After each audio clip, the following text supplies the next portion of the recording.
최근 중국의 군사 뉴스 매체가 한국의 극초음속 미사일 개발이 두려운 이유라는 제목의 글을 게시하며 한국의 극초음속 미사일 개발 현황과 한국의 미사일 기술력을 집중 분석했습니다. 내용은 이렇습니다. 한국의 미사일 개발 속도가 주변국들에게 충격을 안겨주고 있다. 한국이 현무 탄도미사일 개발 경험을 바탕으로 중거리 탄도미사일과 대륙간 탄도미사일 개발은 물론 북한과 중국을 겨냥할 수 있는 극초음속 미사일까지 개발하려는 움직임을 보이고 있는 것이다. 다양한 사거리와 탄도를 지닌 극초음속 미사일은 머지않은 미래에 기존의 순항미사일들을 대체하며 전장을 지배할 것으로 예상되는 새로운 전략 무기이다. 극초음속 미사일 개발에는 미국, 중국, 러시아 같은 강대국뿐만 아니라 한국, 일본, 프랑스 같은 군사 선진국들도 뛰어들고 있다. 극초음속 미사일은 전 세계 어느 지역이든 1시간 내에 타격이 가능하기 때문에 전쟁 판도를 바꾸는 이른바 게임 체인저로 불린다. 현재 극초음속 미사일 기술 개발은 중국과 러시아가 가장 앞서고 있는 것으로 평가되며 중국과 러시아의 극초음속 미사일 개발은 미국의 MD 체계를 극복하는 전략적 타격 능력과 미국 해군의 막강한 함대 전력에 맞서기 위한 전술적 타격 능력을 확보하는 것이 주 목적이다. 또한 극초음속 미사일은 지구 반대편의 긴급 대응 표적을 신속히 타격하는 수단으로 사용할 수 있다. 최대 사거리 2500km를 자랑하는 중국의 극초음속 미사일인 둥펑 17는 10의 속도로 비행하는 극초음속 활공 비행체를 탑재했으며 남중국해와 대만해 옆 동북아시아에 위치한 원거리 표적도 정확하게 타격할 수 있다. 또한 한국에 배치된 패트리어트나 고고도 미사일 방어 체계사 들어오면 중국의 둥펑 17을 방어할 수 없다. 전 세계적으로 극초음속 미사일과 같은 빠른 미사일을 요격하거나 방어할 수 있는 시스템은 아직 개발되지 않았다. 때문에 중국의 극초음속 미사일 개발 움직임은 세계 최고 군사력이라고 자부하는 미국에 큰 고민을 안겨주고 있으며 세계 군사 전문가들은 중국의 극초음속 미사일 개발이 유사시 한반도로 전개되는 미국 항모 전단에도 직접적 위협이 될 수 있다고 보고 있다. 미국은 아직 중국의 극초음속 미사일을 막을 수 있는 뚜렷한 수단이 없기 때문에 반도체 기술 규제 등을 통해 반격에 나섰다. 라고 기사는 시작합니다. 그러면서 미사일 선진국이라고 자부하는 한국 역시 극초음속 미사일을 개발 중이다. 중국은 항상 한국의 미사일 기술을 무시해왔지만 사실 한국의 미사일 기술력을 세계 선두금이라 할 수 있다. 지난해 한국국방과학연구소 창설 50주년 기념식에 참석한 정경도 국방부 장관은 극초음속 미사일 개발이 진행 중임을 공식화했으며 한국은 이미 한국 국방과학연구소 및 한국항공우주연구원을 중심으로 극초음속 미사일 개발을 위해 2004년부터 2007년까지 엑셀렌스 제트 추진기관 연구에 몰두하여 극초음속 기술 개발에 성공했다. 이는 첨단 스텐제트 기술 확보를 통해 군사우주 선진국으로 발돋움하기 위한 기초 연구라고 볼 수 있다. 전 세계 군사 강국들은 미래형 항공기 엔진이자 극초음속 미사일 엔진으로 불리는 스크램제트 기술을 확보하기 위해 치열한 경쟁을 하고 있다. 스키장 제트 엔진은 마하 5 이상의 속도로 비행하는 초음속 비행체 속도를 더욱 빠르게 가속시켜주는 특수 엔진이다. 이 엔진을 사용하면 이론적으로는 마하 27의 속도인 시속 33,000km까지 낼 수 있다. 때문에 현재 전 세계 군사과학기술 분야에서 가장 큰 이슈는 단연 스팸 제트 엔진을 이용한 극초음속 미사일 개발이다. 한국은 2004년 몰타 러시아와의 협력 관계를 이용해 마하 3 이상의 초음속 유도 무기 개발 사업을 진행해왔으며 이를 바탕으로 미래전의 첨단 핵심 무기로 꼽히는 극초음속 무기 체계를 개발해 중국과 일본 같은 군사 강국들과 경쟁한다는 중장기 플랜을 구상했다.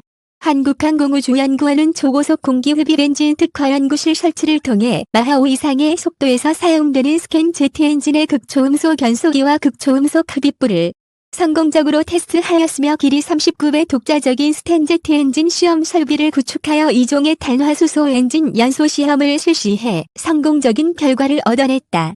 한국은 더 나아가 하이퍼 퓨전형 극초음속 핵심 기술인 이중 연소된 제트 엔진 연구를 실시하는 한편 러시아에서 제공한 초음속 엔진 설계를 기반으로 독자 연구를 진행하여 2012년 이중 연소된 제트 엔진을 성공적으로 테스트하고 2013년에 이를 특허로 등록하는 큰 성과를 거뒀다. 이중 연소면 제트 엔진은 램 제트 엔진과 스팸 제트 엔진의 특성을 모두 갖춘 엔진 기술이며 이 기술은 러시아 해군이 223년 작전 배치를 계획하고 있는 극초음속 대한미사일은 쉐리의 22지르콘에 적용되어 있는 기술과 동일하다.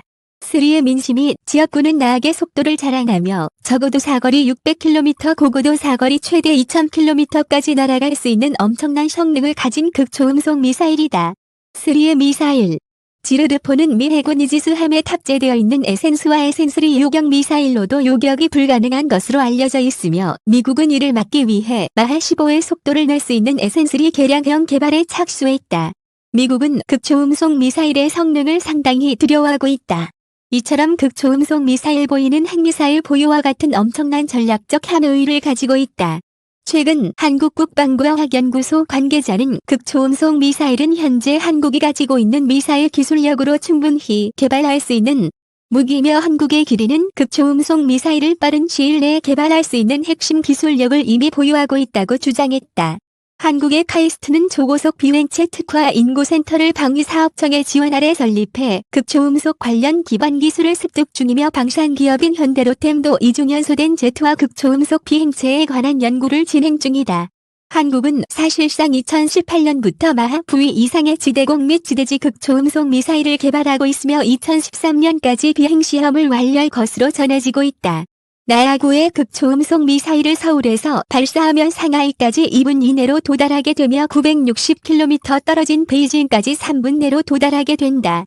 북한의 평양까지는 40초 내로 도달한다.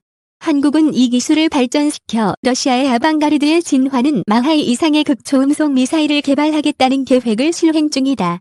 한국의 이 기술이 완성되면 한국은 극초음속 미사일을 이용해 중국 전역을 5분 내외로 타격할 수 있을 것으로 군사 전문가들은 내다보고 있다. 한국의 현무 탄도미사일 역시 속도가 마하 8에서 10 수준으로 엄청나게 빠르지만 상승 단계와 재진입 단계에서 속도가 감속될 수 있고 목표물에 대한 정밀 타격이 어렵기 때문에 핵탄두를 장착할 때 그 파괴력이 최고조에 달한다. 반면 극초음속 미사일은 속도가 마하 8에서 27 수준으로 탄도미사일보다 훨씬 빠르면서도 목표물을 정밀 타격할 수 있기 때문에 지역 군사기지나 거점 정밀 타격에 활용할 수 있다. 또한 극초음속 미사일에 핵탄두를 장착해 핵심 목표를 타격할 경우 그 피해의 규모는 엄청날 것으로 예상된다. 중국은 이러한 극초음속 미사일을 막기 위한 극초음속 교격 시스템 연구에 돌입했으며 연구 개발의 속도는 상당히 빠른 것으로 알려졌다라고 기사는 분석했습니다. 마지막으로 기사는 중국과 한국의 군사력 경쟁은 무의미하지만 자국의 국방력을 강화시킬 수 있는 기회로 본다면 긍정적이라고 할 수 있다. 그러나 현재 중국, 일본, 북한, 한국 등 동북아시아의 군사력 팽창은 우려될 정도의 위치에 있기 때문에 작은 충돌로도 엄청난 결과를 초래할 수 있다. 그러므로 중국과 한국은 외교적으로 해결해야 할 일을 잘 처리하여 긴장을 완화하고 문화교류 지원 등을 통해 양국의 우호와 신뢰를 더욱 깊게 다져야 한다라고 말하며 기사를 마쳤습니다. 다음은 중국의 반응입니다. 한국은 극초음속 기술을 중국의 군사력에 대응할 비대칭 전력의 하나로 간주하고 있고 한국의 극초음속 미사일 기술은 아직 걸음마 수준이지만 한국은 한번 시작하면 그 분야 최고가 돼야 하는 성격이 있기 때문에 항상 주의 깊게 관심을 가질 필요가 있어. 현재는 중국이 극초음속 기술 면에서 세계 최고를 자랑하고 있지만 방심하는 순간 미국이나 한국의 1위 자리를 내주게 될 거야. 그렇기 때문에 이 분야는 더 많은 지원과 연구가 필요해. 한국의 미사일 기술 수준은 이미 세계 3두국이고 극초음속 분야에서도 두각을 나타내고 있어. 한국의 요격 미사일과 순항 미사일 기술은 미국도 인정할 정도로 높은 수준에 도달했고 현무폭 같은 탄도 미사일 역시 일본에 큰 부담이 되고 있어. 한국의 미사일 발전 속도는 정말 놀라울 정도야. 중국의 극초음속 미사일 기술은 베이징에서 미국 로스앤젤레스까지 2시간 내에 도달할 수 있을 정도로 엄청난 발전을 이룩해서 러시아와 미국도 중국의 극초음속 미사일 기술을 부러워하고 있어. 한국의 미사일 기술을 중국의 미사일 기술과 비교하는 건 아직 무리가 있어 보여. 극초음속 미사일 개발은 천문학적 비용이 들어가기 때문에 상당히 발전이 더딘 분야예요. 하지만 스크램제트 엔진은 우주발사체 보조동력으로도 쓸 수 있기 때문에 성공하게 되면 인공위성 발사 비용을 10% 수준으로 대폭 절감할 수 있고 우주 산업 분야에도 엄청난 도움이 될 거예요. 그렇기 때문에 세계 선진국들은 이 분야에 사활을 걸고 있어. 한국은 초기 극초음속 미사일 개발에 일본의 도움을 많이 받았고 일본에는 오래전부터 극초음속 미사일을 개발하고 있어 일본은 지난해부터 극초음속 무기를 개발하는 HGP 계획을 추진 중이고 기술력 역시 상당하다고 알려져서 이런 점은 주시해야 할 부분이야. 중국의 극초음속 미사일은 마하 20의 속도로 비행하기 때문에 발사 초기 지상 레이더가 포착하지 못할 정도야. 중국이 개발한 극초음속 대함 미사일은 한국을 포함해 미국 해군과 일본 해상자위대를 상대로 강력한 억제력으로 작용하게 될 거야. 한국 역시 전체적인 미사일 전력을 증강하고 있기 때문에 중국과의 경쟁은 불가피해 보여. 이상 매일 글로벌 투고였습니다. 좋으셨다면 구독과 좋아요 부탁드립니다. 감사합니다.